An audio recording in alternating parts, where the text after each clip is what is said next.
ഉത്തരം ആധുനിക ഉപകരണങ്ങളുടെ പിൻബലത്തോടെ നിരന്തരം നിരീക്ഷണം നടത്തിയിട്ടും കപ്പലുകൾ കൂട്ടിമുട്ടുന്നു, വിമാനങ്ങൾ അപ്രത്യക്ഷമാകുന്നു, റോഡ് അപകടങ്ങൾ നിത്യസംഭവങ്ങളാകുന്നു. സർവശക്തനായ അല്ലാഹു തആല നിശ്ചയിച്ച സഞ്ചാരപാതയിലൂടെ നീന്തിത്തുടിക്കുന്ന കോടാനുകോടി നക്ഷത്രങ്ങൾ മാത്രം ഒരപകടത്തിലും പെടുന്നതില്ല. ആറാമത്തെ ക്വസ്റ്റ്യൻ, ആശയം എഴുതുക. ഒന്നാമത്തെ ചോദ്യം, സുബ്ഹാന റബ്ബിയൽ അഅല വബിഹംദിഹി. ഇതിന്റെ ആശയം, അത്യുന്നതനായ എൻ്റെ നാഥനെ ഞാൻ പരിശുദ്ധനാക്കുന്നു, അവനെ ഞാൻ സ്തുതിക്കുകയും ചെയ്യുന്നു. രണ്ടാമത്തെ ചോദ്യം, വകുല്ലു ഫീ ഫലകി യസ്ബഹു. ഇതിന്റെ ആശയം, എല്ലാ ഗോളങ്ങളും അതിന്റെ ഭ്രമണപഥത്തിൽ നീന്തിക്കൊണ്ടിരിക്കുന്നു.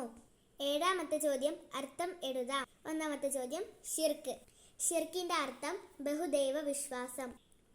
മൂന്നാമതായത് തൗഹീദാണ്. തൗഹീദിന്റെ അർത്ഥം ഏകദൈവ വിശ്വാസം. ക്വസ്റ്റ്യൻ മാറിപ്പോയതാണ്. രണ്ടാമത്തത് അടുത്ത PDF-ലായതുകൊണ്ടാണ്. അപ്പോൾ അടുത്ത രണ്ടാമത്തെ ചോദ്യം അർത്ഥം എഴുതാൻ എന്നില്ല. രണ്ടാമത്തെ ചോദ്യമാണ് ഇപ്പോൾ പറയുന്നത്. രണ്ടാമത്തെ ചോദ്യം, ഇബാദത്ത്. ഇബാദത്തിന്റെ അർത്ഥം ആരാധന.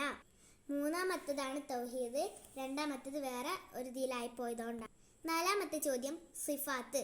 സിഫാത്തിന്റെ അർത്ഥം വിശേഷണങ്ങൾ. അപ്പം നമ്മളുടെ ഇന്നത്തെ അക്കീദയുടെ പേപ്പറിൻ്റെ ചർച്ച ചെയ്ത് കഴിഞ്ഞു. അപ്പോൾ എല്ലാവരും ലൈക്കും ഷെയറും സബ്സ്ക്രൈബും ചെയ്യണം. അടുത്ത പരീക്ഷയുമായി നമുക്ക് ഇനിയും കാണാം. അതുവരെ ബൈ ബൈ.